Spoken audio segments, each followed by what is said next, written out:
Good morning, everyone. I hope you are well on this rainy Thursday morning here in Brecksville, Ohio. I don't understand this weather other than we live in Ohio and it's Ohio. Yep.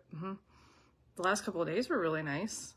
Today's not super great, just for the rain, and that means muddy paws on the puppies. But then it's supposed to get cold this weekend. At least that is the weather forecast as of right now at 10:18 a.m. on Thursday morning. It'll change in 5 minutes. Don't worry. So anyway, what I wanted to talk about this morning was something that came up in our Bible study last night. On Wednesday evenings, we have been going through the Gospel of John for about 45 years. At least that's the way it feels sometimes. We kind of get stuck in the weeds. Last night we were supposed to be doing chapters 14 through 16 of John. We got through chapter 14 because we had some really great conversation about different theological items, different theological things that came up out of this scripture. One of the things that I thought was really interesting as I was reading and preparing for our study was at the beginning of chapter 14 in John, we hear the scripture about Jesus preparing a place for us in God's house. So I'm going to read the first few verses, first 3 verses. Do not let your hearts be troubled, Jesus says. Believe in God, believe also in me.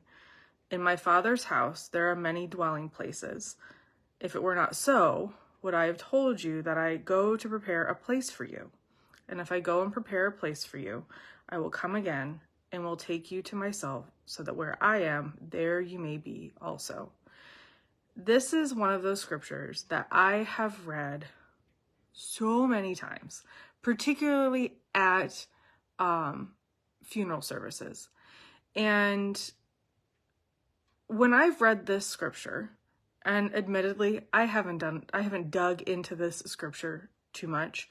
And when I dug in this time, I learned that the way that I was understanding it was, I wouldn't say wrong, but different than the way that it was intended. So when Jesus is talking about in my Father's house and that dwelling places, we're not necessarily talking about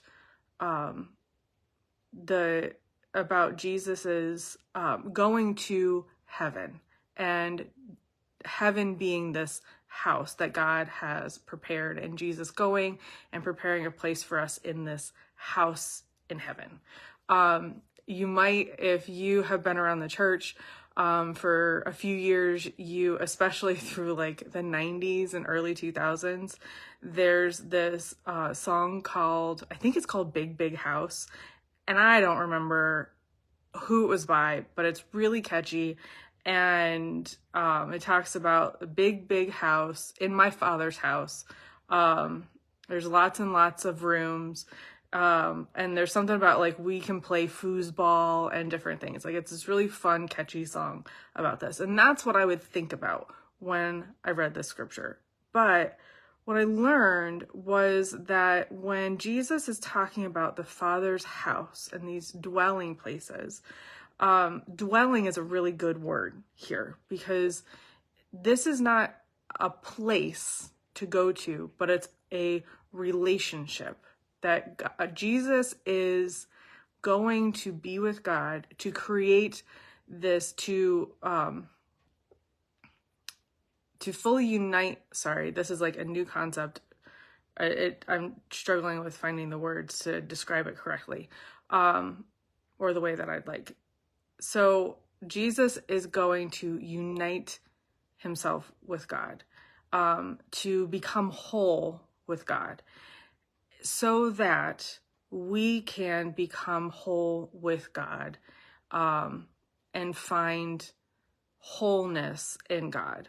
And so it's more about this relationship and dwelling with God, and finding this this sense of unity with God rather than going to a place.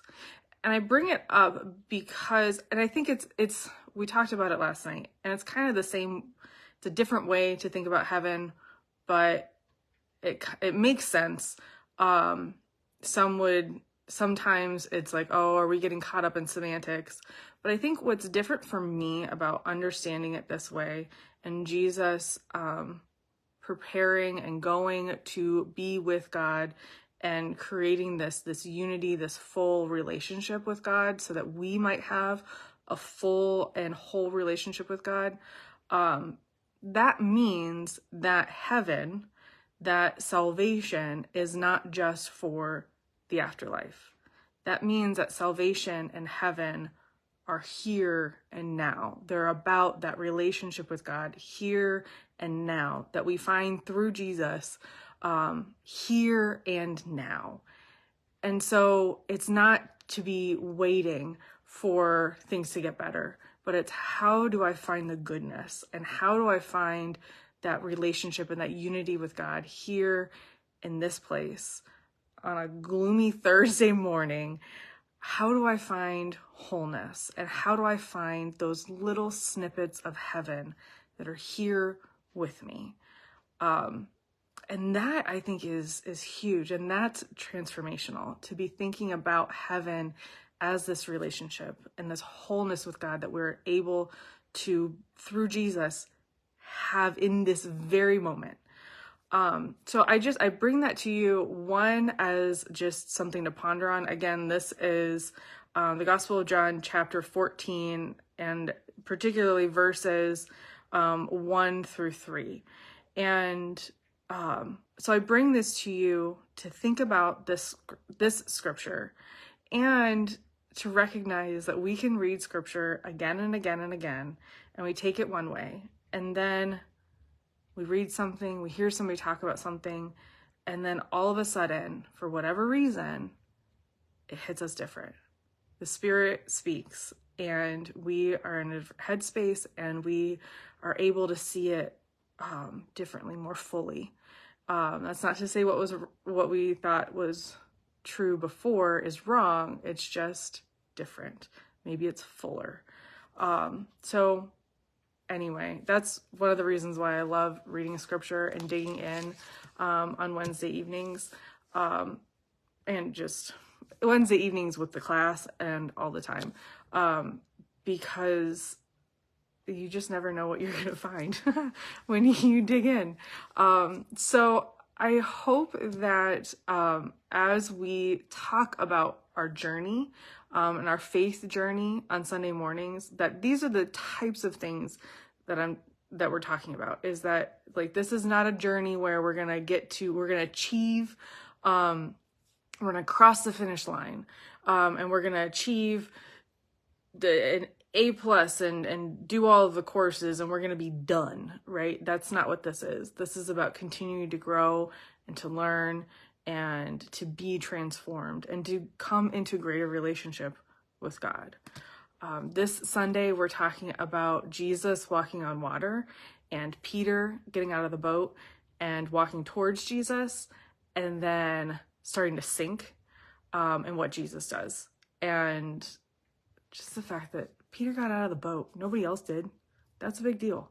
So we're going to talk about Peter, and I hope that you have a wonderful weekend. I hope that you are able to find those moments of wholeness with God, those little snippets of heaven that are here in this time, in this space, because God is here with us. So have a great weekend, and I'll see you all soon. Bye.